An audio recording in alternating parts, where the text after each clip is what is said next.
Good morning everyone, welcome to the online class of target defence academy. Daily की morning की current affair लेके मैं Nuru sir फिर आ गया हूं आपके सामने। तो बेटा आज चलते हैं और बात करते हैं आज की टॉप करंट अफेयर्स के बारे में। आगे बढ़ने से पहले वैसे मैं आपको बार बार बताता हूं, बहुत सारे नए स्टूडेंट्स आ जाते हैं इसलिए बताता हूं कि भैया अगर इस वीडियो का जो भी कंटेंट है इसका पीडीएफ आपको चाहिए तो उसके लिए आप टारगेट डिफेंस एकेडमी के टेलीग्राम चैनल को ज्वाइन कर सकते हो, है ना। वहां पर जाके आपको सारे डेली जो भी करंट अफेयर हो उसके पीडीएफ मिल जाएंगे। साथ ही साथ इस कंटेंट पे बेस्ड जो क्विज होती है वो भी मिलेगी, साथ साथ इंग्लिश की क्विज भी मिलेगी, जीके की भी मिलेगी, साइंस की भी मिलेगी। तो अगर आप चाहते हो अपनी तैयारी को अच्छे से बूस्ट करना और अलग अलग तरह के क्वेश्चंस से अपना राब्ता कायम करना चाहते हो एनडीए सीडीएस के लेवल के, तो आप हमारे टारगेट डिफेंस एकेडमी के चैनल को बेटा ज्वाइन कर सकते हो। ठीक है, तो इसे ध्यान रखिएगा। चलिए अब हम शुरू करते हैं आज की मेन क्लास को, है ना। क्लास को शुरू करने से पहले मैं आपको बता दूं बेटा, न्यू बैचेस स्टार्ट है, टारगेट बैचेस जो 90 डेज के लिए है, एनडीए और सीडीएस दोनों के लिए है। तो जिन जिन बच्चों को तैयारी करनी है वो इस बैच को ज्वाइन कर सकता है। इसमें आपको 4 to 5 आवर्स की क्लासेस मिलेंगी डेली। ठीक है, उस पर बेस्ड आपको रेगुलर प्रैक्टिस शीट मिलेगी, है ना। साथ ही साथ अगर देखा जाए तो आपको डाउट क्लियरिंग सेशन से लेकर एक एक वो चीज दी जाएगी जो आपके रिटन क्वालिफाई करने के लिए बहुत इंपॉर्टेंट है। अगर आप बाहर से आके रह रहे हो या बाहर के स्टूडेंट हो, यहाँ पे आना चाहते हो, तो हमारे पास हॉस्टल फैसिलिटीज भी है ना, जिसमें आपको मेस भी मिलेगी और हॉस्टल भी मिलेगा, और साथ ही साथ रहने की और पढ़ने की उचित सुविधा है हमारे पास। मतलब लाइब्रेरी की फैसिलिटीज भी, सब कुछ है, हमारा अलग कैंपस है, वहाँ पर सब चीजें हैं। साथ ही साथ अगर आप हेड ऑफिस के पास आना चाहते हो तो वहां पर भी सारी सुविधाएं आपकी अवेलेबल है। तो बेटा एडमिशन ओपन है ना, और बहुत ही लिमिटेड सीट्स हैं, कुछ ही सीट बची हुई है। तो जिन भी बच्चों को एडमिशन लेना है इस एनडीए बैच को ज्वाइन कर सकता है। एनडीए सीडीएस वालों के लिए है बेटा, है ना, जिन भी बच्चों को ज्वाइन करना है वो ज्वाइन कर सकता है।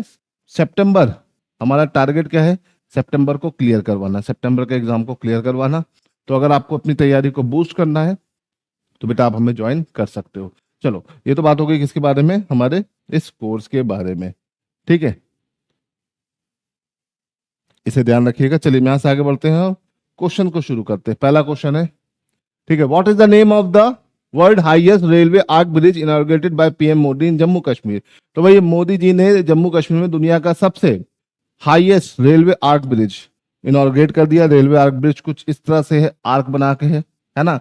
अब इस आर्क की बेटा बात करते हैं तो ये लगभग नीचे से 359 मीटर या बोल सकते हैं 1178 फीट क्या है बेटा, ऊंचा है ना। और ये ब्रिज ऐसे है ना, इसके ऊपर यहाँ पे ब्रिज है और ब्रिज नीचे यहाँ पे रिवर जा रही है ना। तो यहाँ पे जो रिवर है, एक रिवर जा रही है, उस रिवर का नाम है चेनाब, और उसी के नाम पर इसे रख दिया है चेनाब ब्रिज। ठीक है, इसका नाम क्या बेटा, चेनाब ब्रिज। तो याद रखिएगा ये दुनिया का सबसे हाईएस्ट रेलवे आर्क ब्रिज है, कुछ इस तरह का है ना। नीचे से क्या जा रहा है, नीचे आप देख सकते हो, है ना। बहुत अच्छी डायग्राम नहीं है, लेकिन फोटो नहीं आई, लेकिन इसमें सारी डिटेल दी हुई है। ठीक है, ऐसा आर्क बना हुआ है, नीचे से चेनाब नदी जा रही है और ये ऊपर से ये ब्रिज की ट्रेवलिंग है। और ये आर्क जो है सी बोल सकते हैं रिवर से लगभग 359 मीटर हाई है। ठीक है, तो इसे ध्यान रखिएगा, बहुत इंपॉर्टेंट ब्रिज है, इसे ध्यान रखिएगा। ठीक, जम्मू कश्मीर में है। ठीक ठीक, फिर देखो एक क्वेश्चन इसी पर और है कि भैया चेनाब ब्रिज रिवर बेड से कितना ऊंचे पे है, तो 359 मीटर, या फिर हम अगर बात करें तो 1178 फीट। याद रखिएगा बेटा, भूलिएगा नहीं। ठीक है, चलो ये तो बात हो गई किसके बारे में, चेनाब ब्रिज। चेनाब ब्रिज की अगर हम बात करते, देखो ये चेनाब ब्रिज है। ठीक, अब देखो which railway project aim to provide all weather connectivity in Kashmir valley, है ना। तो बेटा कश्मीर वैली में ऑल वेदर कनेक्टिविटी करने के लिए 4 चीजों को शुरू किया गया है। ये जो चेनाब ब्रिज है, ये आर्क ब्रिज है, ठीक है, टनल है और वंदे भारत है। इससे कनेक्टिविटी कश्मीर में बहुत अच्छी हो जाएगी।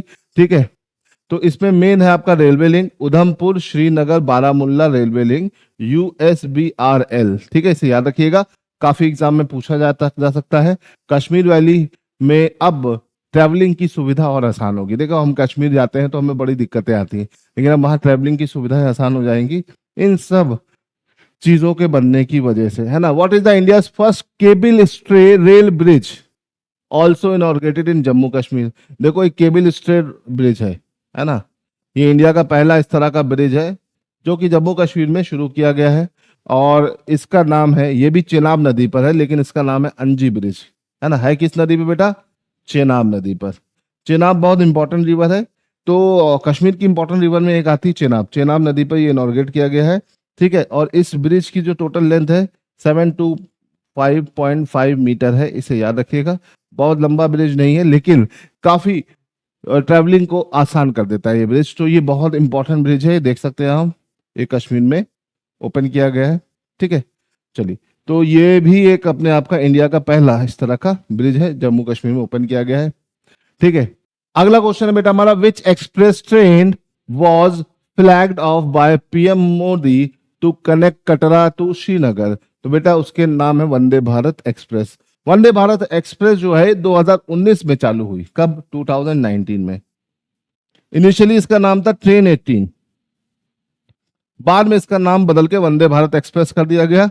पहली वंदे भारत एक्सप्रेस जो थी बेटा न्यू दिल्ली से वाराणसी चली, है ना। इसकी जो मैक्सिमम स्पीड है वो 180 तक मानी जाती है, इंडिया की फास्टेस्ट ट्रेन में से एक है। और अगर हम बात करें तो ऑन एवरेज ये 100 के आसपास की स्पीड में चलती है।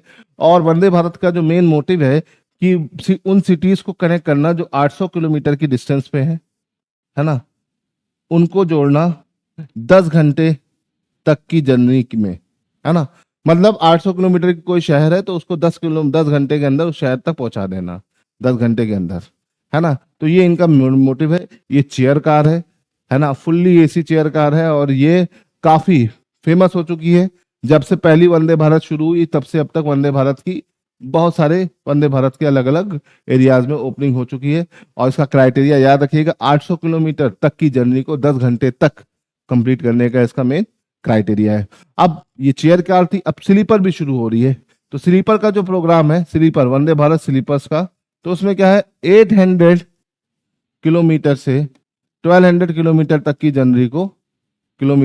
जर्नी को क्या करना है बेटा, इसमें ट्रेवल करवाकर टारगेट है इनका। तो इसे याद रखिएगा, स्लीपर की कैटेगरी भी है। और ये सब पुरानी ट्रेन से, है ना। इसकी दो प्रीडेसेसर थी, वो थी शताब्दी, शताब्दी को ही इसने रिप्लेस कर रही है धीरे धीरे। पहले शताब्दी ही यही काम करती थी, अब वंदे भारत कर रही है ना। तो इसे ध्यान रखिएगा। वंदे भारत आपके आसपास के शहरों में चली रही होगी, फुल्ली एसी है ना। चलिए आगे बढ़ते हैं। Where will G7 summit which PM Modi is attending to be held, है ना। तो मोदी जी नेक्स्ट वीक में G7 की समिट में जा रहे हैं, है ना। और G7 की समिट इस बार हो रही है बेटा कनाडा, कनाडा में कहा, कनानास्कीस अल्बर्टा। ठीक है, कनानास्कीस अल्बर्टा में है हो रही है, इसे ध्यान रखिएगा। और ये G7 की समिट मोदी जी इस साल भी अटेंड कर रहे हैं, लास्ट ईयर भी की थी जब इटली में हुई थी। तो G7 की इस बार की समिट कनानास्की अल्बर्टा कनाडा में है, याद रखिएगा। ठीक है, कनाडा बहुत इंपॉर्टेंट देश है हमारे लिए। ठीक है, ठीक। अब क्वेश्चन ये आता है, क्वेश्चन इस पे और बनता है, who invited PM Modi to G7 summit? तो इसका इनविटेशन किसने भेजा? कनाडा के पीएम ने। कनाडा के पीएम का नाम क्या है? मार्क कार्नी, है ना। अभी रिसेंटली अपॉइंटेड न्यू पीएम है, और इन्होंने मोदी जी को बुलाया। ठीक है, एनामल मैक्रोन तो फ्रांस के हैं, ट्रूडियो तो चले गए हैं, जो बाइडेन भी चले गए हैं, इसे ध्यान रखिएगा। ठीक है, चलो आगे बढ़ते हैं। What is the primary focus of G7 summit? तो G7 summit, group of 7 summit का जो प्राइमरी मोटिव है ग्लोबल इकोनॉमिक्स और सिक्योरिटी इश्यूज को लेकर है। ठीक है, ग्रुप 7 में इंडिया नहीं आता है, याद रखिएगा। G7 डेवलप कंट्रीज का ग्रुप है, इससे पहले G8 था, रशिया अलग हो गया। तो G7 में अक्सर क्वेश्चन आ जाता है कि सर G7 में कितने कंट्रीज है ना। तो G7 में आपके 7 कंट्रीज हैं, इन्हें याद रखिएगा। ठीक है, क्लियर है। चलो आगे बढ़ते हैं। हाँ, ये क्वेश्चन अच्छा है, और इस क्वेश्चन को हम जरा अच्छे से देखते हैं। ठीक है, इसको ध्यान दीजिए, अच्छे से समझिए, पेपर में ये क्वेश्चन बन सकता है। ठीक है, which country is hosting G7 summit 2025? 2025 का बेटा G7 समिट इस बार कौन होस्ट कर रहा है? तो आंसर क्या है बेटा? कनाडा। ठीक है, कनाडा इसको होस्ट कर रहा है, और कनाडा में एक शहर है कनानास्कीज, जो कि अल्बर्टा में पड़ता है। अल्बर्टा पूरा नाम है इसका, कनानास्की अल्बर्टा पूरा नाम है, ठीक है। तो इसको ध्यान रखिएगा, इस बार यहाँ पर ये सबमिट हो रही है ना। और ये इसकी 50th एनिवर्सरी है, 50वीं एनिवर्सरी है। और G7 पहले G8 हुआ करता था, रशिया ने इससे एग्जिट कर दिया है, तो अब ये क्या हो गया है, रशिया के एग्जिट करने के बाद ये G7 हो गया है। अब G7 में क्या इंडिया आता है? नहीं आता है। तो क्वेश्चन आता है कि G7 में कितने देश आते हैं। तो बेटा मैं बहुत ही आसान तरीके से आपको यहाँ पे समझा दूंगा कि G7 में कितने देश आते हैं, ठीक है। बस आपको एक वर्ड याद रखना है, और ये वर्ड मुझे नहीं लगता कि तुम भूलोगे, बहुत ही आसान सा वर्ड है ना। जूस विद GF, GF तो जानते हैं, है ना। हाँ, अब देखो तुमको मजा आ रहा होगा, है ना। अब देखो जूस में जो कैपिटल है, ये पूरे में जो कैपिटल लेटर है टोटल कितने हैं, 3 to 5 to 7, है ना, मतलब 7 कंट्रियों के नाम हो गए, है ना। अभी जे से बेटा क्या हो जाएगा, जे से आपका जापान हो जाएगा। क्या हो जाएगा बेटा? जापान, है ना। जे से क्या हो जाएगा बेटा? जापान हो जाएगा। यू से आपका क्या हो जाएगा? यूएस। आई से इटली। सी से कनाडा। ई से बेटा इंग्लैंड, इंग्लैंड मतलब यूके। जी से जर्मनी। एफ से फ्रांस। तो इसे याद रखिएगा, बहुत ही इंपॉर्टेंट है, ठीक है। अक्सर पेपर में आ जाता है कि G7 में कौन से देश हैं या नहीं है, तो अगर आप ये ट्रिक याद रखोगे तो आराम से हो जाएगा, बहुत ही मुश्किल नहीं है, आसान से क्वेश्चन आते हैं। तो इनको थोड़ा थोड़ा करके आपको ध्यान रखना पड़ेगा, है ना। अगर आप इसे याद रखोगे तो बहुत अच्छा रहेगा, ठीक है।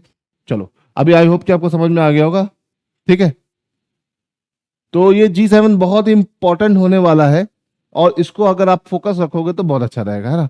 अब एक क्वेश्चन और बनता है कि how many time PM Modi attend the G7 summit as a special invitee. भाई इंडिया तो इसका मेंबर नहीं है, लेकिन मोदी जी इसमें जाते रहते हैं। और ये मोदी जी कितनी बार गए हैं, तो देखो मोदी जी उंगली दिखा रहे हैं, तो ये वाली उंगली नहीं है, ये है आपका 4, है ना। ये तुम्हें बेवकूफ बनाने के लिए था, 4 बार, ये चौथी बार जा रहे हैं, ये से याद रखिएगा। तो याद रखिएगा G7 is very important for us, और इस G7 को लेकर जितनी भी इन एंड आउट चीजें हो सकती थी मैंने आपको बता दी है ना। अभी G7 जब शुरू होगा तो बहुत सारी चीजें वहां से भी निकल के आएगी, तो हम वहां पर भी जानेंगे। चलिए बेटा, आज की सुबह की टॉप करंट अफेयर्स को हम यहीं पे कंप्लीट करते हैं, मिलते हैं अगली क्लास में। जय हिंद।